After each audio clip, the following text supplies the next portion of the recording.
Di awal pemerintahannya, Soeharto mendapat warisan yang tidak mudah. Berat sekali, inflasi di atas 650%, utang luar negeri luar biasa, pengangguran, wah luar biasa, sandang pangan, semuanya punya masalah. Tapi dengan tim yang solid kita belajar semuanya bisa diatasi dengan baik, asal ada kejujuran. Lalu kemudian situasinya berubah. Kebutuhan masyarakat berubah, ekonomi menjadi lebih kompleks. Soeharto pun bisa jatuh dan jatuhnya tidak menarik karena situasi ekonomi sangat buruk ditenggarai dengan isu tata kelola, yaitu masalah korupsi, kolusi dan nepotisme.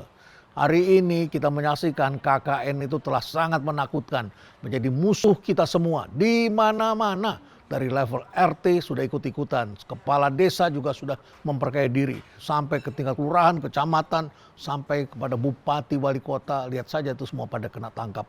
Lalu kemudian juga para pejabat tinggi, aduh semuanya pada bermain. KKN ini juga nyata di semua partai politik. Mereka tidak mempersiapkan kita sebagai warga negara, anak-anak muda yang punya harapan masa depan. Tapi mereka mempersiapkan anak-anak mereka. Republik kok rasa kerajaan. Semua merata hanya melakukan hal itu. Seperti apa ekonomi kita? Apa yang kita bisa pelajari dari Soeharto? Dan mengapa Soeharto sampai kemudian jatuh? Bagaimana ekonomi kita hari ini? Ketika kita bicaranya redenominasi rupiah, kita bicara MBG, kita bicara tentang investasi asing, tapi diam-diam produk asing mengalir masuk ke sini begitu deras. Banyak sekali dirjen yang membiarkan tidak memproteksi industri dalam negeri. Bahkan pengusaha minta safeguard pun tidak diberikan. Ada apa dengan kementerian-kementerian kita?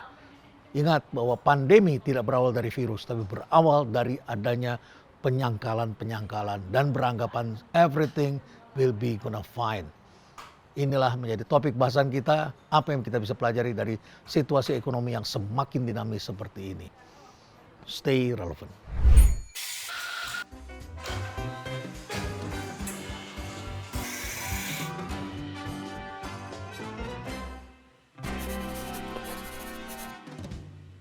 Profesor Muhammad Iksan, selamat datang di Cafe Berisi. Prof.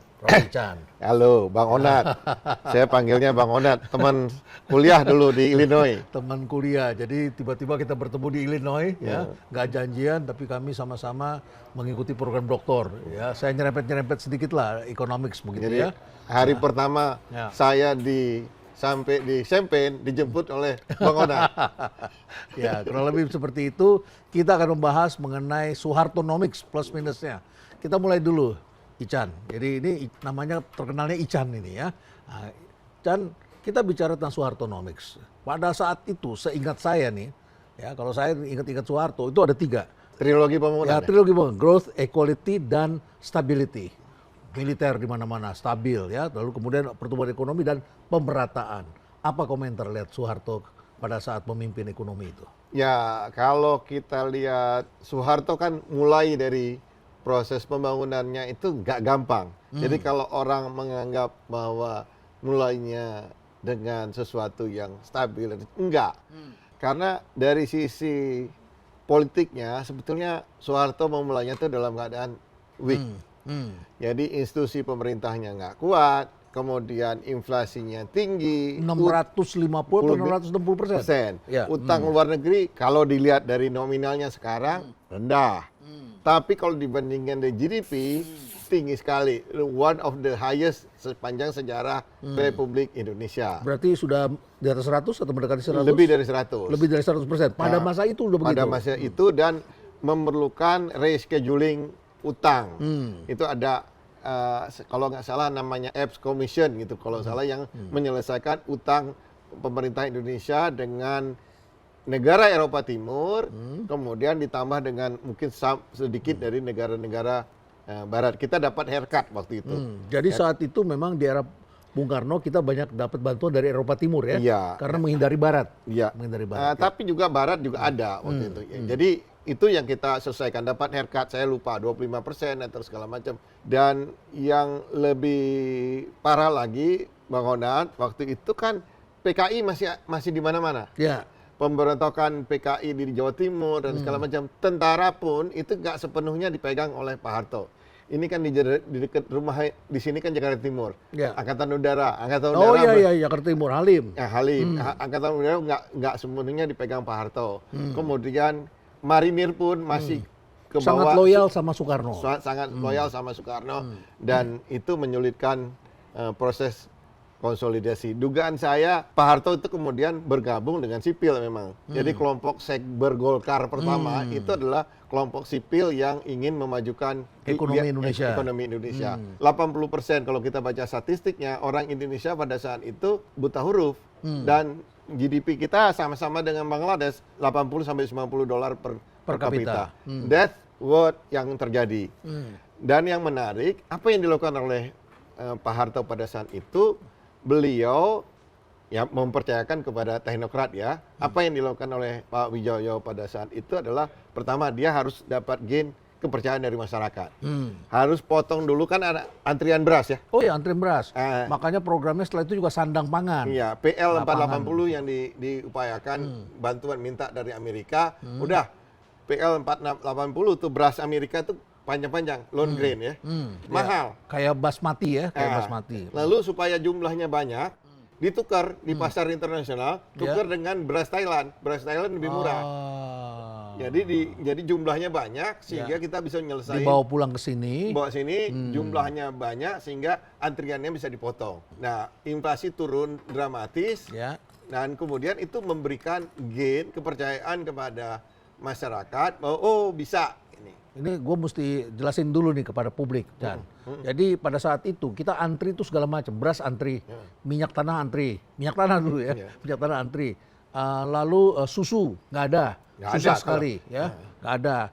Makan pun bulgur pada saat itu ya. Paling rakyat makannya sama ikan asin. Kemudian pakaian belacu. Kita pakai karung goni dulu, bekas karung-karung itu. Wah, itu kita ngalamin tuh ya, pakai celana monyet masih kecil, anak-anak sebagian masih pakai belacu atau pakai bekas karung-karung goni. Ya, keadaannya parah saat seperti itu.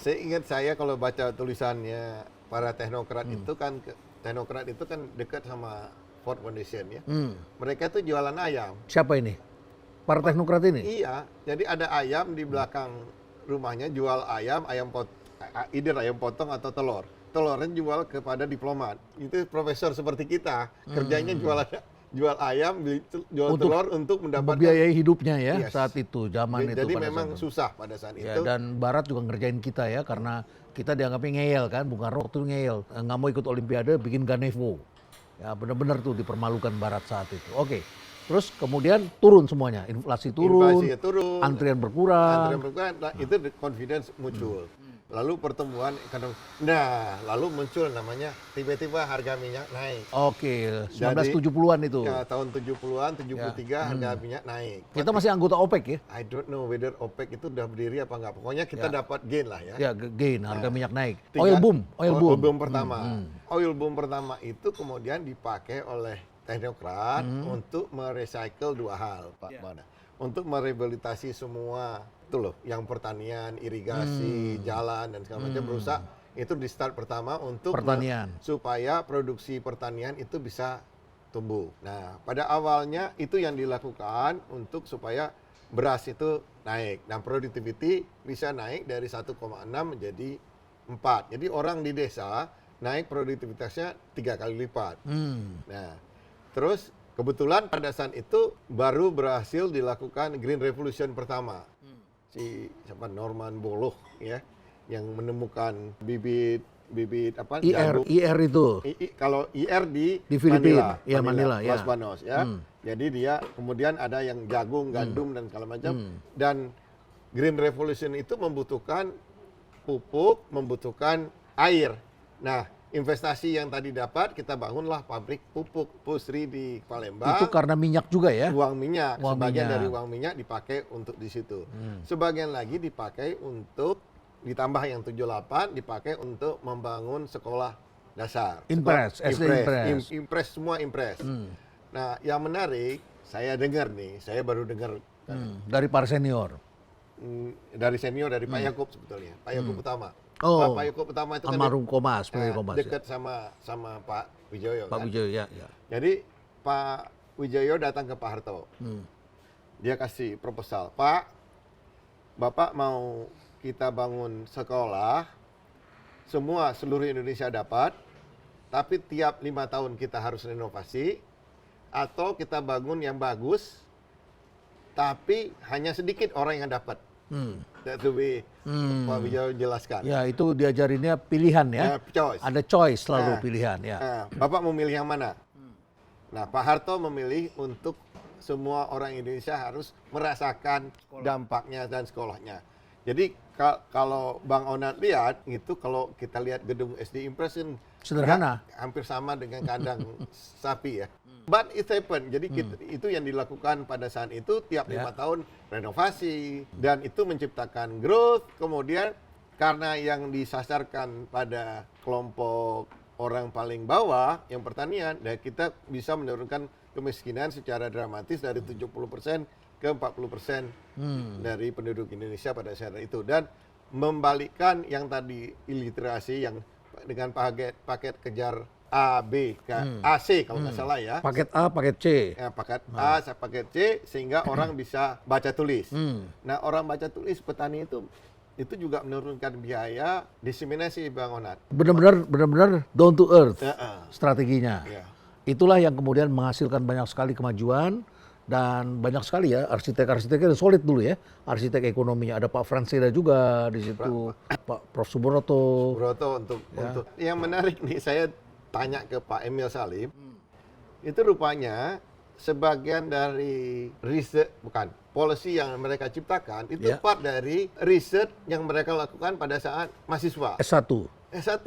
Jadi LPM itu dibentuk oleh para teknokrat di FPUI itu sebetulnya untuk mensupport risetnya di FPUI. Ekonomi tumbuh, lalu kemudian pemerataan juga digenjot. Apa akibatnya pemerataan? Awalnya enggak, Bang Onat. Jadi, pertumbuhan dulu. Pertumbuhan yang muncul dan mungkin juga karena ini pilihan ya. Kita mau genjot atau kita mau semua merata. Akhirnya bagi kuenya digedein dulu atau bagi merata dulu. Akhirnya dia pilih pertama, but orang banyak nggak puas. Nggak puas, muncul yang namanya 74 dulu, malari. Jadi itu yang menyebabkan proses itu. Lalu yang Bang Onat bilang tadi soal pemerataan, itu Repelita 2 kalau nggak salah, itu ada 8 jalur pemerataan. That's koreksi dari proses. Dari kritik masyarakat, demo besar, terjadi krisis tahun 74. Ya, saya masih ingat karena saat itu saya masih SMP, pakai celana pendek, jalan di sekitar Keramat Raya. Jangan ikut bakar di Senen. Pasar Senen dulu yang dibakar. Kita lewat situ, yang anak-anak UI keluar. Bang Onat kan tinggalnya di daerah situ. Ya, lihat itu peluru bertaburan di kiri kanan. Ya, karena masanya memang ada di sekitar situ, Tanah Tinggi, Senen, Sentiong, itu semua massa turun begitu ya. Oke, baik, itu adalah situasi pada saat itu. Lalu kemudian pangan sudah digenjot, kemudian sandang digenjot. Pada akhir pemerintahan justru berkebalikan. Apa yang terjadi? Ekonomi kebalikan itu karena governance-nya nggak diperhatiin. Tata kelolanya. Integritas dari pegawai negeri. Dan yang kedua, begitu pembangunan sudah merata, itu nggak bisa lagi decentralized. Banyak orang yang tidak puas karena itu dilakukan di Taman Suropati, Bappenas, semua decentralized, semua diatur dan segala macam, itu banyak nggak puas. Nah, mungkin juga banyak yang jadi kurang tepat karena orang kan sebagian di masyarakat di luar Jakarta itu sudah needs-nya, voice-nya itu sudah berbeda. Kita harus lakukan. Masyarakat sudah berubah, tapi ininya belum merespons. Baik. Itu belum berubah. Kemudian KKN-nya kalau orang bilang anak Pak Harto jadi udah gede pada saat itu. Bisnis semua. Ditempel oleh kroni-kroni. Semua minta saham kosong, modelnya preman. Jadi akhirnya transaction cost-nya begitu mahal, ditambah lagi banknya bank pemerintah. Semua nggak lewat FS yang benar dan segala macam, sehingga kredit lolos walaupun tidak dijamin jaminan. Jadi itu menyebabkan bank collapse itu. Pertama, sebetulnya gini, Bang Onat, kebetulan saya ikut di tim evaluasi krisis 98 sama Independent Office di IMF tahun 2002 dan 2003. Kita nemu masalah di perbankan itu sudah ditemukan tahun 92. Dan karena takut sama Pak Harto, reportnya ditaruh di bawah. Nggak jadi dikeluarin. Jadi udah ditemukan tahun 92, ke menghadap Pak Harto, mau disampaikan. Nggak ada yang berani. Nggak ada yang berani. Sehingga kasusnya meledak nambah ke terus 98. 98. Ya. That's what Ya. happened. Chan, ini kopinya di sini enak. Ya. Kita ngopi dulu. Oke, Ya. sip. Pesan kopi. Inspirasi? Sip. Kopi inspirasi ya. Ya. Kopi inspirasi 2. Nah, baik. Jadi 92 masalah perbankan itu kita sudah tahu. Ya. Kita sudah tahu tapi udah mau disampaikan tapi orang nggak ada yang berani. Ya. Nah, yang menarik Bang Onat ya. Kita cari report itu di Bank Dunia pun nggak ada. Itu siapa yang bikin dulu? Dulu Itu Bank Dunia. Bank Dunia yang bikin. Heeh. Jadi hilang. Ya, nggak jelas ada, kita cari waktu tim saya di anggota tim, coba kita pengen Cari baca. dokumen itu. Cuman dari omong-omong itu ada report itu katanya. Ini sama agak mirip juga dengan situasi tahun 74 pada waktu malari meletus. Itu ada 2 senior kita, itu Prof. Dr. Jatun Gocoroyakti bersama dengan bapaknya Pandu. Bang Ya, Ciil. Bang Ciil. Nah, Ican dulu nih asistennya Bang Ciil nih. Ya, Sahrir, Pak Muhammad Sahrir ya. Dr. Sahri. Dr. Sahrir. Dr. Sahrir ini datang ke Pak Harto, ingin yang kasus korupsi di Pertamina. Kasusnya sangat besar, udah bawa tas satu gepok begitu ya, isinya dokumen-dokumen. Terus kemudian datang menghadap Pak Harto, menjelaskan, mengingatkan bahwa ini ada korupsi di ini, dan kemudian Pak Harto dengan sederhananya mengatakan di hadapan Tuhan saya bertanggung jawab penuh terhadap hal itu. Terus kemudian Pak Harto tawarkan, silakan diminum, itu artinya udah saatnya untuk pergi. Sebelum itu ditawarkan, mereka kemudian udah pamit. Itu yang membuat Pak Harto juga marah pada mereka berdua. Dan ini sudah jadi, baik. Oke, dan itulah kemudian yang kita kenal kasus malari dan mereka kemudian ditangkap oleh Pak Harto ya pada masa itu. Tapi baiklah ya. Jadi dokumen-dokumen seringkali tidak diinikan. Kalau kita pelajari, apa sih lessons learned dari ini semua? Mungkin nomor 1 itu pembangunan institusi itu nggak bisa ditunda, Bang Onat. Karena Pembangunan institusi. ya, kelembagaan itu Ya. nggak bisa ditunda. Kita harus rapi. Pada awal pembangunan mungkin governance itu nggak kurang penting. Ya. Tapi begitu kita sudah meranjak transaksi makin kompleks, governance itu makin penting. Jadi sekarang dalam konteks sekarang itu governance itu menjadi sangat penting. Apa isi governance itu macam-macam. Satu yang paling penting adalah property right. Property right, hak Ya. kepemilikan. Hak pemilikan. Ya. Kalau saya diaku, ya seperti kasus yang cerita yang sekali heboh ini, bos saya tuh Pak JK. Pak JK, tanahnya. Kok bisa diaku orang? Diaku Ya. orang, sertifikat double dan itu is a property right. Itu menjadi salah satu yang paling penting, yang paling fundamental kalau kita mau maju, ya property right-nya harus diakui, ya. Dan itu di Singapura, Malaysia, Thailand itu semuanya semuanya diberikan semua. Kalau sudah kontrak selama 10 tahun, peraturan tidak boleh berubah. Nggak boleh berubah. Ya. Nah, itu menjadi salah satu penting. Terus yang kedua, ya di dalam property right ini yang elemen yang paling penting. Coba Bang Onat lihat ya. You pinjam kredit dari bank. Yang kita jaminan, kita kontrak berdua sama bank. Bank itu kan amanah, trust institution. Kita salaman, ini kredit. Karena dia juga ngumpulin dari orang lain ya. Ya. Jadi dia trustnya, dikasih ke kita. Lalu kita kasihlah jaminan. Ya. Itu kan part dari Kontrak. trust. Ya. Kontrak. Kontrak. Nah, tapi apa yang terjadi kemudian, law-nya property right, nggak menjamin property right si bank. Kita kan sudah transfer property right kita kepada bank. Apa yang terjadi yang kita lihat sekarang, bank itu dia dispute, bawa ke pengadilan. Bawa pengadilan pun nggak bisa di-enforce. Dia terpaksa hire preman lagi. Nah, begitu hire preman, akhirnya ongkos kita menjadi mahal. Spread-nya menjadi mahal. Ya. Jadi dari lending rate dengan deposit rate itu besar sekali kita. That's a part dari, Makanya bunga di kita waktu itu tinggi sekali. sampai hari ini juga Ya, sama. masih tinggi. Ya, Ya, walaupun jadi- sudah sekitar 5-6%, Nah, tapi tetapi itu kan lebih banyak penurunan deposit rate Ya. ketimbang karena spread. efisiensi atau karena ya spread ya. Ya, spreadnya itu. Jadi yang nggak bisa dijamin itu adalah soal property right, hukum. Hukum itu menjadi kunci. Hukumnya harus tertib, aparatnya juga harus jujur. Jujur. Bisa Nah. menjalankan.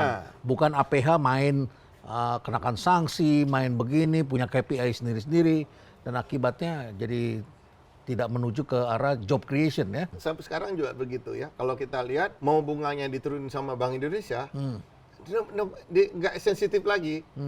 Karena nggak efisien di lapangan, di marketnya, I kontraknya don't think about kompleks. It is not about efficiency, tapi persoalan trust dari orang itu menjadi Ya. terhadap. Jadi Ini mungkin- gua dijamin nggak? Ya. Nah, kalau gua bangun ditembak kepala gua nggak Ya. gitu kira-kira gitu Ya, ya. karena kita sudah taruh uang di situ, Ah, ada yang kita jaminkan, begitu ya. Jadi tidak adanya governance di tahap-tahap akhir, tidak dibenahi organisasi institusi ini, sehingga kemudian akhirnya kemudian kolaps. Itu sebetulnya kalau saya pelajari awalnya tahun 96 itu ada namanya kontrak sosial TAP MPRS nomor 23. Itu isinya oke, ekonomi kita harusnya kontrak basisnya adalah bukan lagi ekonomi komando menjadi ekonomi pasar yang direncanakan, kira-kira bunyinya kayak gitu. Jadi bukan murni mekanisme pasar, tetapi mekanisme pasar yang dikendalikan, begitu ya, dikendalikan. gitu. Ada Bappenas. Bappenas. Ada Bappenas, ya. Itu TAP MPRS tahun 23, tahun 66. Nah, tahun 98 kita kan kolaps semua. Transformasi semua. Nah, lalu kita bikin kontrak baru. Ya, Kontrak baru mulai TAP MPR nomor kalau nggak salah saya 10 sampai 15. oke. 10 itu isinya, saya lupa Ya, persisnya kurang lebihnya apa? Nomor 1, kita baca, oh ini kalau Pak Harto kita belajar dari Pak Harto. Pak Harto ini terlalu lama. Lalu kita batasi, presiden itu tidak Masa boleh. jabatan tidak boleh lebih dari 2 periode.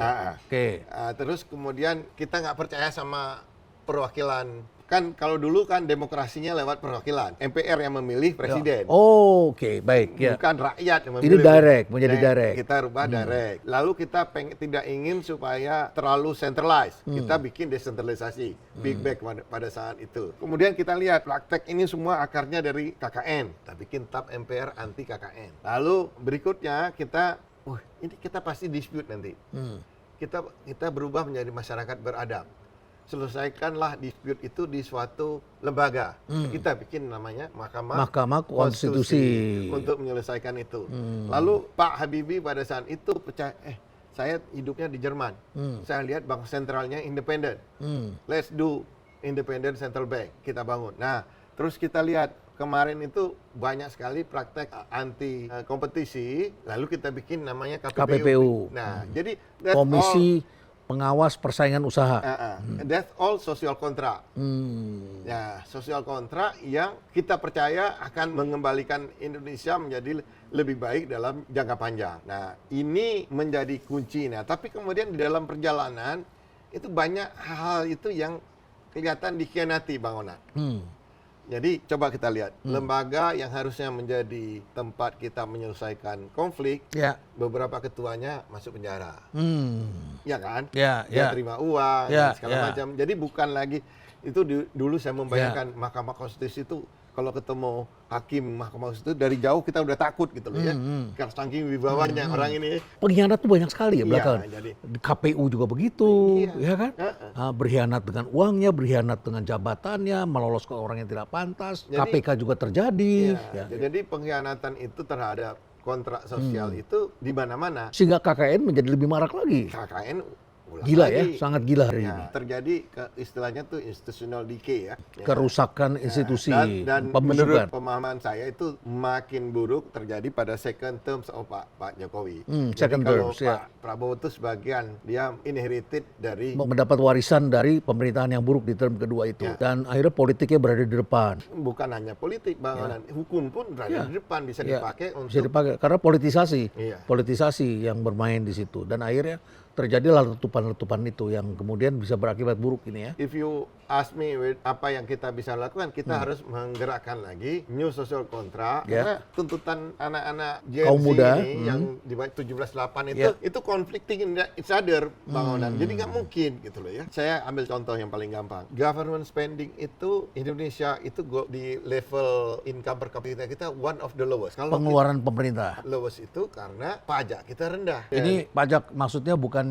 rate-nya pajak tetapi total pendapatan negara dari pajak ini tidak di tax rate. Tax rate ya. Tax ratio. Tax ratio to GDP ya.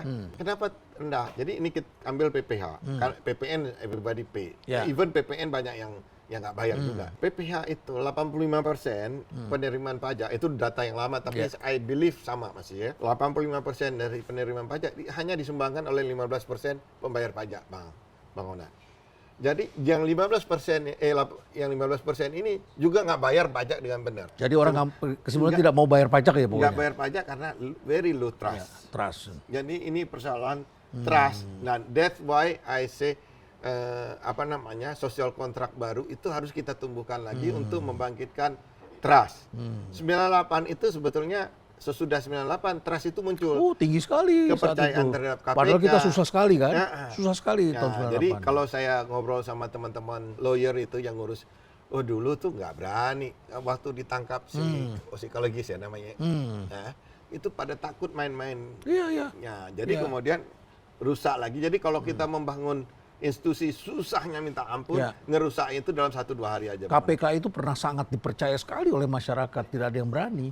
Baru kemudian akhirnya masuklah aparat-aparat yang mau ditertibkan, masuk juga ke KPK, sehingga akhirnya jadi rusak lagi KPK-nya. Ya baik, dan ini kopinya enak di sini. Kita minum ngopi kopi dulu. dulu. Mau pakai ini? Enggak, Stevia.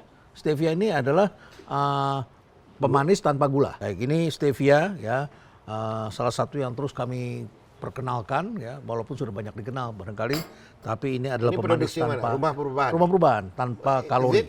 Ya, tanpa kalori. Kita bicara tentang pentingnya kontrak baru. Dan Soeharto pernah mengalami masa jaya, tapi kemudian jatuh karena sistem masyarakat sudah berubah, tapi kemudian mengabaikan tata kelola, dan kemudian terjadilah pembalikan ekonomi. Jadi ekonomi ini memang tidak sembarangan ya. Kemarin itu baru nulis satu tulisan menarik itu.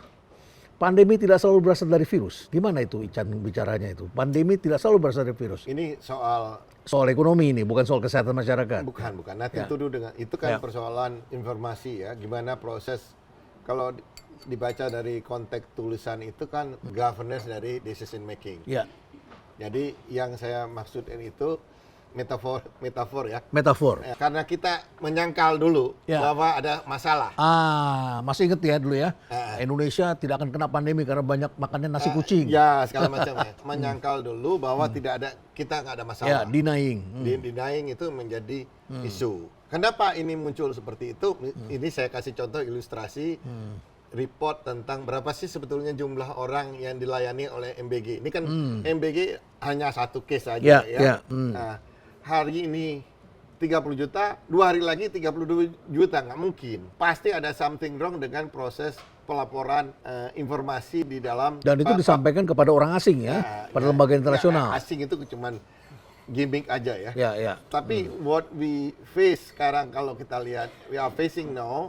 Jadi kalau kita lihat di masyarakat tuh laporannya begitu banyak yang seperti itu. Karena sekarang kalau bikin berita bagus dikasih insentif. Nah, kayak gitu-gitu. Ya. Harusnya kita melaporkan yang benar. Apa adanya. Kalau seandainya orang nggak menggunakan evidence base lagi dalam proses pengambilan keputusan, itu agak repot. Ya, akhirnya kita menyelesaikan persoalannya di sini, kita jawab di sini. Jadi nggak nyambung. Akhirnya pandemi betulan. Ya, pandemi kebetulan akhirnya. Akhirnya mulai dari titik nol lagi. Toh akhirnya harus diterima Habis juga. itu kita ngelawan, nggak mungkin. Kemudian kita takut ngelaporin. Nah, jadi anak buah itu takut melaporkan berita yang benar. Maunya lapor asal Bapak senang. Begitu asal Bapak senang, balik lagi tahun 97. Yang tadi laporan di bawah meja nggak berani diserahkan. Iya, kira-kira kejujurannya penting sekali. Nah, jadi that's the issue yang harus kita bereskan supaya tadi kan mestinya kan di tengah-tengah 2 juta tadi kan harusnya ini mungkin nggak ya menjadi pertanyaan di tingkat yang paling atas. Ini pasti ada yang salah. Let's do. Dan jangan sampaikan begitu jangan saja ke kemudian presiden. defensif kemudian ini cuma 0,000, nah itu ya nggak benar. Gitu. Yang mati cuma 1 orang, berapa persen begitu kecil. Itu bukan itu. Bukan itu. Yang penting adalah isunya prosesnya nggak nyambung ini. Saya juga dulu di istana, jadi I know about apa yang terjadi di istana. Dan waktu saya juga nggak sempurna, but we did the best lah untuk membuat supaya proses itu menjadi keputusan itu bisa diambil dengan benar, jadi tidak dimanipulasi, tidak. Jadi menurut aku yang membedakan antara mungkin kita miss Bappenas yang benar gitu loh ya. Miss Bappenas yang benar. Nggak benernya di mana? Mungkin dia punya power dulu waktu Pak Wijoyo ya. Anggaran pembangunan kan dipegang oleh Bappenas ya. Semua terorkestra dengan baik. Nah, sesudah Pak Harto, Bappenas itu agak miss, ya, jadi leadernya. Dan undang-undangnya bukan. Bappenas tidak mempunyai resources sendiri. Gini, ya.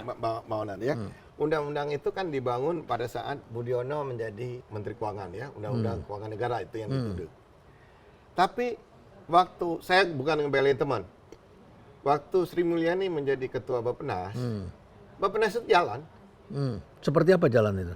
lu bayangin Aceh dari scrap, Aceh BRR itu pekerjaan besar tuh, itu bisa jalan tuh. Badan Rekonstruksi dan Rehabilitasi Aceh Nah, itu kan didesain oleh Bappenas. dengan Pak Kuntoro. Ya Pak Kuntoro jadi ininya, jalan gitu ya. Terus BLT bangunan itu yang dasarnya dipakai oleh beberapa pemerintah itu kita bangun dari scrap. Itu yang bangun Bappenas. Bukan karena Sri Mulyani terlalu dominan dengan sebagai Menteri Keuangan menteri yang paling berpengalaman saat itu. Saya kira kan kita ngomong Bappenas ya. Ya. Jadi Dan Bappenas setelah itu kan dia pindah ke Kementerian Keuangan. Kementerian Ya. Keuangan, kemudian Bappenasnya nggak diimbangi dengan leader yang sepadan. You need someone yang sepadan. Jadi seperti Pak Wijoyo sama Ali Wadana. Jadi kalau ini tidak sepadan, yang ini jadi dominan. Jadi dominan. Sri Mulyani menjadi dominan. Jadi terlalu dominan itu yang menyebabkan nggak ada, makanya check and balance itu kan fungsi seperti itu. Kalau kita melihat perekonomian Indonesia saat ini, ya ini kan menjelang akhir tahun, Chan. Menjelang akhir tahun dan ada Purbaya di sana begitu ya. Dan sekarang Purbaya mendapat dukungan publik yang luar biasa karena dia juga mengambil langkah-langkah yang as if begitu pro rakyat begitu ya. Jadi musuh rakyat juga dia serang dan lain sebagainya dalam tanda kutip. Seperti apa kita bisa harapkan dari seorang Purbaya? Yudi, saya panggilnya Yudi karena Junior ini di enggak satu angkatan. seumur saya. Seumuran. Dia lebih tua sedikit mungkin ya, berapa bulan ya. Lahir 64, sama-sama 64. Yudi itu ini boleh lah ngomong-ngomong, tapi dia tinggal buktiin. Buktinya apa? Kuncinya. Itu dia APBN. Bisa nggak dia naikin, mastiin Pendapatan fiskal. Fiskal kita bisa naik. jauh-jauh dulu. Mastiin supaya defisit itu tidak lewat dari 3%. Itu challenge-nya. Berapa bulan lagi nih? Bulan November. Menurut Ican bagaimana? Riskan atau bagaimana? Buktinya bulan lalu APBN kita penerimaannya Penerimaan pajaknya drop. turun ya. Drop. Jauh turun. Ya. Drop turun. Nah, kemudian spendingnya saya nggak ngerti apa yang terjadi. Spending kan pasti mestinya bisa di-squeeze ya. Nah, jadi sekarang Disiplin itu penting sekali. disiplin fiskal itu menjadi ujian buat dia. Ngomong-ngomong udah cukup. Omong-omong udah cukup. Sekarang pembuktian angka. Bukti lu bisa kerja nggak? Dan itu tampak di angka nanti. Ya, angka. Gimana lu bisa karena ngurus Kementerian Keuangan itu nggak gampang. Kalau dia terlalu banyak menghajar anak buahnya diam, bagaimana kalau bisa jadi kita berharapkan pajak. Jadi memang play with the revenue side yang segala macam itu kita harus pintar-pintar mengendalikan mereka. Kapan kita harus hukum mereka, kapan kita nggak bisa kita menang sendiri, kemudian mereka diam mati kita. Jadi itu yang harus dibuktikan. Sekarang kok soal hype itu udah cukup. Udah cukup. Udah cukup. Pembuktian sekarang. You have to prove yourself gitu loh ya. Tapi ini kan zaman viral sekarang, zaman sosial media, zaman Iya, orang boleh, menari-nari. Sosial media kan at the end back to basic, right? Disiplin ekonomi. Bukan hanya itu, ada uangnya. Kan nggak bisa Itu yang nanti membuat rakyat kembali ribut lagi. Jadi marah lagi karena tiba-tiba harus potong ini, potong itu, Ya. potong itu dan segala macam. Terakhir, Chan, soal redenominasi rupiah. Itu sebenarnya wewenang Kementerian Keuangan atau Bank Indonesia? Enggak, Bank Indonesia itu tidak punya hak untuk mengeluarkan undang-undang. Undang-undangnya yang mengajukan itu harus pemerintah. Pemerintah itu adalah Kementerian Keuangan. Nah, Karena dia beri independen ya. Ya, jadi dia setiap ada ini harus dia bawa itu ke Kementerian Keuangan. Jadi kalau lihat dari legal itu adalah Memang Kementerian Keuangan. Ya. harusnya dia. Cuma apakah menjadi prioritas nggak Ya, sekarang? ini, isu penting atau urusan tidak? kita. Oh. Banyak yang lain yang harus dibereskan. Jangan pula kita mengalihkan persoalan ekonomi ini yang lebih penting. Ya. Kita yang remeh-remeh itu kita urusin, yang Yang core itu major ini tidak diurusin. Tapi kita- juga ada dampak psikologisnya ya kalau itu kita masuk sekarang. nggak ngerti saya itu apa sih benefitnya, cuma Pada saat ngakalin ini, ya. ngakalin supaya ya, kecuali kalau trustnya sedemikian rupa sangat rendah terhadap rupiah, you want to change the people mind, that's fine. Tapi kan nggak separah itu yang menuntut kita harus melakukan perubahan. Itu kan misalnya kalau nggak salah saya Argentina melakukan perubahan itu atau Brazil. Jadi ngerubah itu karena trustnya di masyarakat itu terhadap mata uangnya itu lemah, jadi dia coba ada radical departure terhadap rezim lama. Kira-kira gitu loh Ya, yang ya. Baik, Prof. Muhammad Iksan, ini adalah Ketua Dewan Guru Besar di Fakultas Ekonomi Universitas Indonesia. Ini adalah seorang ekonom yang senior yang tahu persis mengenai keadaan sekarang seperti apa dan berselancarnya tidak hanya di ekonomi makro, tapi juga paham betul mengenai korporasi karena beberapa kali kiprahnya juga di perusahaan besar ya, di BUMN, perusahaan-perusahaan besar dan sebagainya. Jadi pantas tadi kita sudah mendengar apa yang kita lihat dari era Soeharto, kemudian kontrak berubah, kita memerlukan kontrak baru, dan hari ini tadi yang disampaikan adalah kita memerlukan kontrak baru karena masyarakat sudah berubah dan terjadi banyak pengkhianatan di lembaga-lembaga yang sudah dibangun pada era transformasi sebagai wujud dari kontrak sosial kita yang baru. Gimana dong keadaan hari ini? Inilah yang harus kita benahi. Terima kasih Chan sudah mampir ke sini. Senang. Sehat, ya. Senang juga sudah mampir kembali ke sini ya. Saya lama ini ya. Baik. Impress dengan Rumah Perubahan. Makasih Chan, kapan-kapan kita diskusi lagi dan stay relevant.